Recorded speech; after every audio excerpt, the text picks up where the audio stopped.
கிழமைகளில் பெண்கள் காலையில் எழுந்து நீராடி வீட்டை சுத்தம் செய்கின்றனர். அது மட்டும் இல்லாமல் பூஜை அறையை அலங்கரித்து சுவாமிக்கு பால், வெல்லம், வெற்றிலை போன்ற படையல்களும் வைத்து வணங்குகிறார்கள். அவ்வாறு வணங்குவதால் நமக்கு என்ன நன்மை ஏற்படுகிறது? வெள்ளிக்கிழமை மகாலட்சுமி தேவியின் நாள். அவளை வழிபடுவதால் நம் வீட்டில் செல்வம், சௌபாக்கியம், சுபிட்சம் நிலைத்திருக்கும்.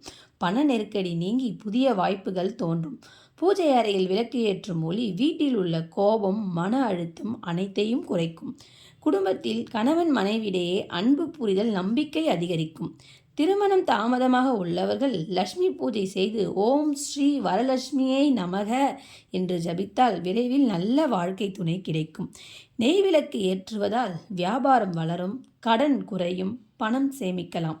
பூஜை அறையில் தீப ஒளி மற்றும் கற்பூர வாசனை, துளசி தண்ணீர் இவை மனதை அமைதியாகவும் உடலை சுத்தமாகவும் ஆரோக்கியமாகவும் வைத்திருக்கும்.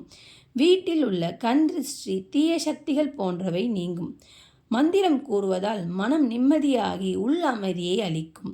மன அழுத்தம், கவலை, பயம் அனைத்தும் தணியும். லட்சுமி தேவியை வெள்ளிக்கிழமை வழிபடுவதால் வேலைவாய்ப்பு, பதவி உயர்வு கிடைக்கும்.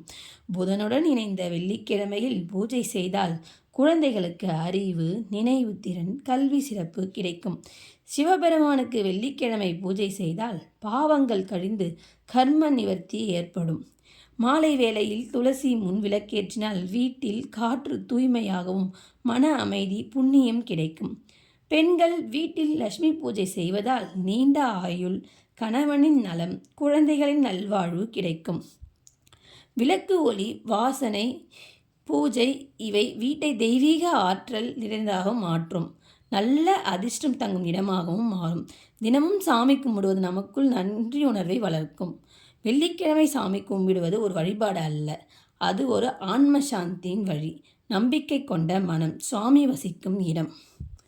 ஓம் மகாலட்சுமி தாயே போற்றி. உங்களுக்கு இந்த வீடியோ பிடித்திருந்தால் எங்கள் சேனலை சப்ஸ்கிரைப் செய்ய, உங்கள் நண்பர்களுக்கும் ஷேர் செய்யவும். மேலும் இது போன்ற ஆன்மீக தகவலுடன் சந்திக்கின்றேன்.